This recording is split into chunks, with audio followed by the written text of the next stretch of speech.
satu tempat. Dia harus dibawa ke satu tempat, jangan dibayangkan orang lain. Anda yang dibawa, Anda yang dimandikan oleh orang-orang, Anda yang dikafani oleh orang-orang, dan saat itu pun Anda diangkat di atas kepala orang-orang. Jangan berbangga Anda tidak jadi kemanten saat itu. Anda akan dibawa ke alam barzah, Anda akan dikirim ke kubur. Sadarlah saat itu Anda di atas kepala manusia, dan hanya Anda mendengar suara yang indah jika Anda ahli iman.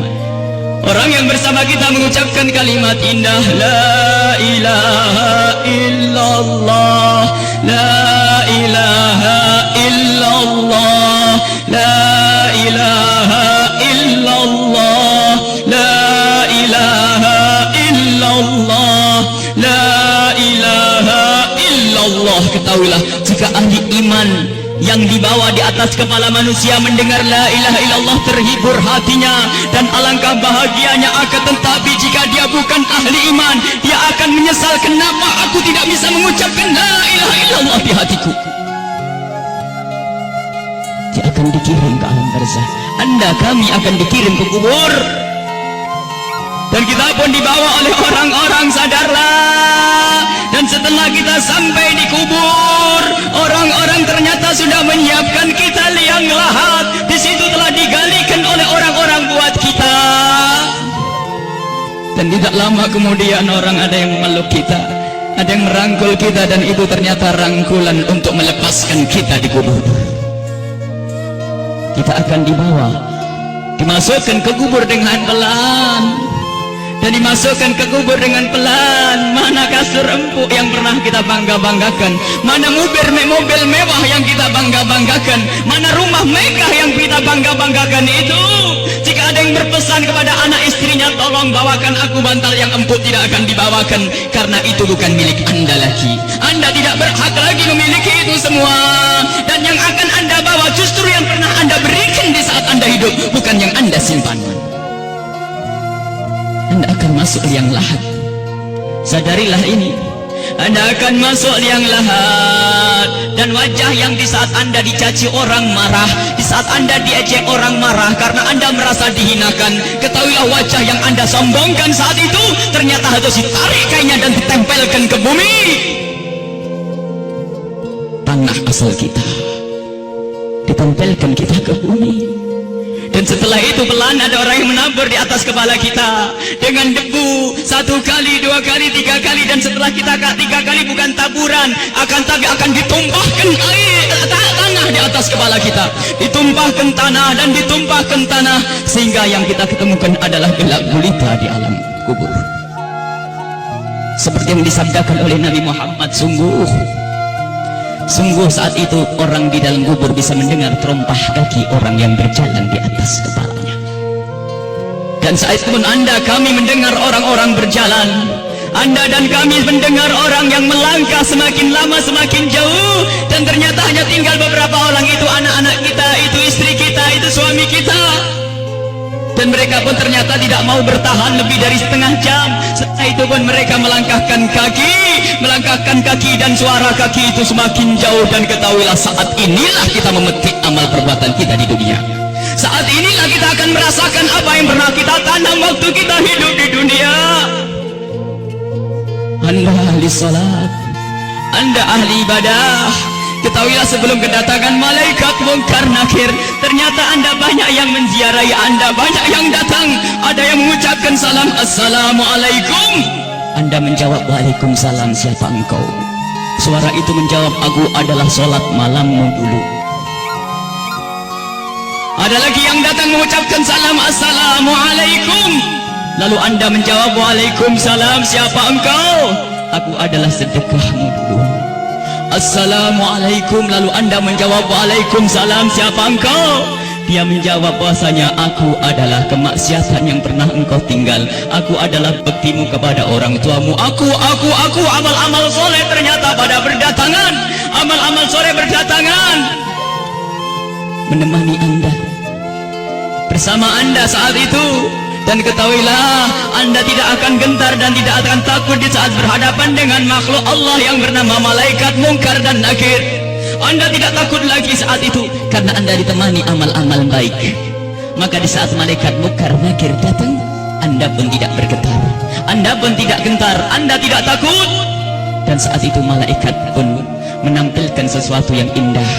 Karena apa? Melihat orang ini ditemani oleh hal-hal yang baik, sehingga ia pun mengucapkan salam dengan syahdu, mengucapkan salam dengan penuh keindahan, lalu berkata, Man Rabbuk wa man nabiyuk, dan begitu seterusnya. Anda, kami akan ditanya siapa Tuhanmu, siapa nabimu. Karena di hati Anda ada iman, hati Anda ada cinta kepada Allah dan Rasulnya, di hati Anda ada cinta kepada ulama-ulama Allah. Maka sesungguhnya saat itu lidah Anda akan mengucap begitu mudah, Anda akan menjawab dan menjawab dan menjawab.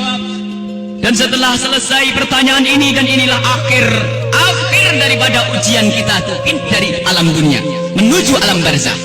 Di alam barzah adalah alam perpindahan dari alam dunia ke alam akhirat nanti. Maka ini adalah alam akhir ujian, dan setelah itu kalau lulus mendapatkan surga, kalau tidak lulus dia mendapatkan siksa. Setelah malaikat bertanya dan lulus, Anda ditanya, dipanggil malaikat rahmat, malaikat pemberi nikmat. Wahai malaikat pemberi nikmat, ini adalah hamba yang soleh, bawalah ini ke surga dan beri nikmat sampai dibangkitkan nanti. Akan tapi sadarlah, di samping sana, di kubur yang satu sana, ada di samping kita ada kubur, di samping Anda ada kubur.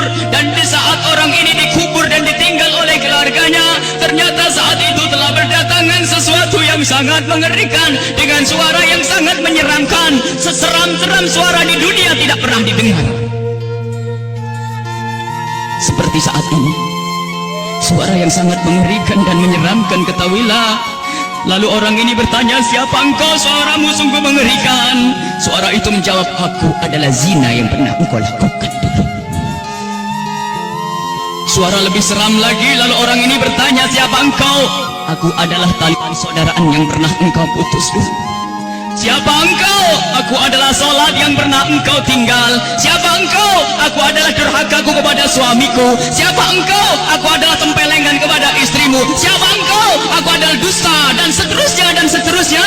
Kalau orang ahli maksiat sungguh saat itu ditemani oleh amal-amal jeleknya, dan saat itu sudah takut dan takut dan takut sebelum kedatangan malaikat Munkar Nakir. Semoga Allah menjaga kita dari didatangi oleh amal-amal jelek. Akan tapi kita semua punya amal jelek. Ya Allah, ampuni dosa kami. Jangan sampai ini semua hadir di saat itu. Ya Allah, ya Allah. Kemudian malaikat Munkar Nakir datang. Bagaimana ya kalau ini kita? Malaikat Munkar Nakir datang dan bertanya. Rupanya orang yang sudah ketakutan ini melihat malaikat semakin takut, sehingga ditanya tidak bisa berucap sepatah kata pun, tidak bisa mengucapkan apa-apa. Dan saat itu malaikat memukul, menyiksanya. Dan ketahuilah, pukulan malaikat ini seperti yang disebutkan dalam satu hadis, jika dipukulkan ke dunia, maka dunia ini akan hancur dan isinya. Dipukulkan kepada kita kalau kita ahli maksiat, dipukulkan kepada siapapun yang ahli maksiat. Dan saat itu, setelah selesai diuji dan ditanya, maka malaikat ini berkata kepada malaikat penyiksa, wahai malaikat pemberi siksa, ini hamba Allah yang bermaksiat, siksalah dia hingga nanti dibangkitkan. Ini yang harus senantiasa kita hadirkan. Kenapa Rasulullah pernah memerintahkan, aksiru min dzikri hadhimil ladzat, sering banyaklah menyebut kematian, agar kita sadar bahwasanya kita juga akan mati, lalu mempersiapkan kematian ini. Al-kayyisu man dana nafsahu lima ba'dal maut, orang cerdas itu yang mempersiapkan untuk kehidupan setelah mati.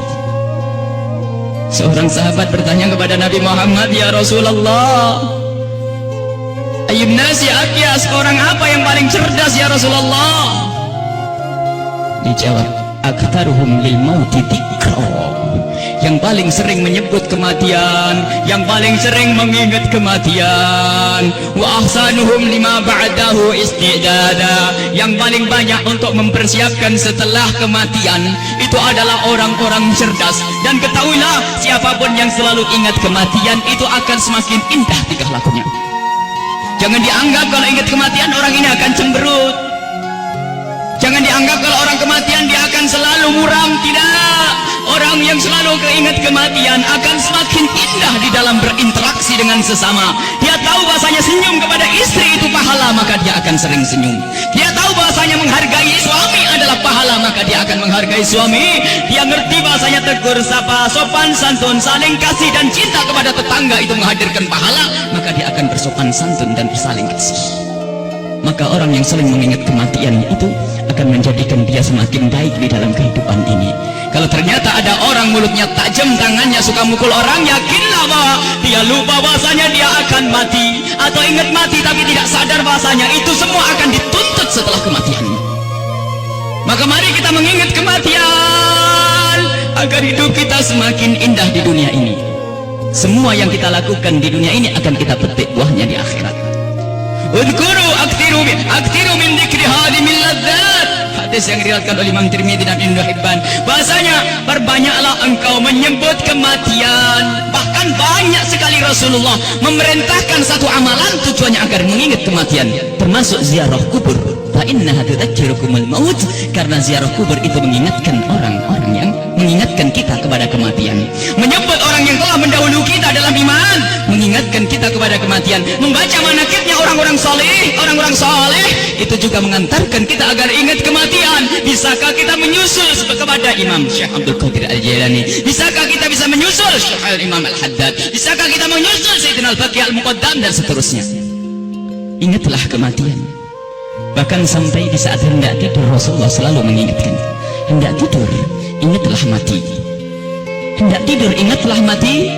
Sehingga disunnahkan kalau orang hendak tidur menghadap ke kiblat sebisa mungkin, lalu meletakkan pipinya di atas telapak kanannya sebisa mungkin. Kalau tidak dibalik, yang penting menghadap kiblat. Dan saat itu jangan lupa untuk membaca zikir, membaca subhanallah seperti yang diajarkan oleh Rasulullah kepada Sayyidat Fatimah Az-Zahra, membaca subhanallah 33 kali, alhamdulillah 33 kali, Allahu Akbar 33 kali, dan membaca doa-doa yang lainnya hingga mata ini tertutup, tertidur dalam keadaan berzikir. Ketahuilah orang yang tertidur dalam keadaan berzikir, jika ia dibangunkan kembali oleh Allah sepanjang ia tidur, ia mendapatkan nilai pahala. Dan di saat tidak dibangunkan kembali, jika tidak dibangunkan kembali oleh Allah, maka ketahuilah saat itu dia mati dengan husnul khatimah. Husnul khatimah, mati dalam keadaan iman. Maka dari itu ayo kalau hendak tidur persiapkan untuk mati, karena kita tidak tahu bisa bangun kembali atau tidak kita di saat kita tidur. Apakah bakal dibangunkan lagi oleh Allah atau tidak? Sungguh orang tidur seperti orang mati. Digunjing orang tidak tahu, barangnya diambil tidak tahu, dan seterusnya. Dia adalah seperti kematian. Maka dari itu kalau hendak tidur persiapkan untuk mati. Jangan sampai kita lelap dalam tidur di saat kita lagi asik mendengar satu lagu, katanya lagu pengantar tidur. Apakah tidak takut jika anak kita lagi mendengar satu lagu pengantar tidur, tak taunya anak kita tidak bangun lagi? Kita tidak tahu ternyata yang didengar adalah hal yang semacam itu. Mau kemana dia nanti? Mau tidur bermaksiat, mau tidur gunjing orang, mau tidur memutus tali persaudaraan. Apakah dia yakin bahasanya besok pagi akan bangun? Seorang kekasih Allah punya salah.